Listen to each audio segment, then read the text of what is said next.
Do you have any advice for people who are going through something similar as you guys with your business, where you basically are being forced to do, more with fewer people, knowing that, you've had to send some high risk individuals home? Any advice to some of our listeners who are still working, who are in a very similar position as you and PepsiCo?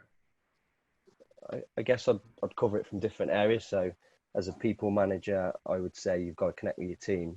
It's so important to connect with the people that are working on site. We're all in it together, but also connect with the people that are not at site. From a mental health point of view, it's very difficult to be at home when you're on your own, especially if you've got kids, and especially those high risk individuals, because they're obviously very worried as well. So from people managers' point of view, it's all around great communication, and spending time with the teams.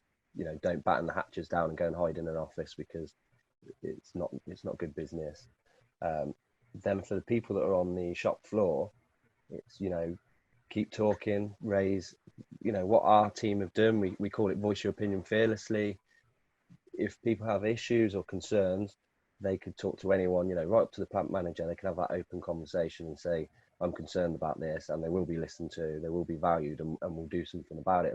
And this sort of last 3 weeks have kind of shown that. So we've had issues where people have been uncomfortable with procedures or the social distancing, and we've just stepped up and put measures in place to make people feel better at work.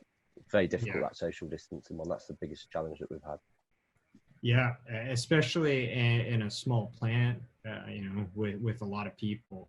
Mm-hmm. I think the topic that you really honed in on was this idea around communication. And I think that's absolutely critical for any maintenance reliability team that's still working right now and on the shop floor.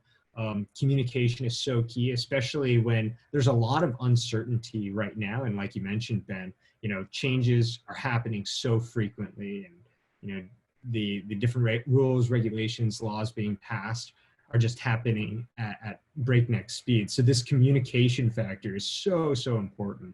And it sounds like you and your team have done a really good job at that already.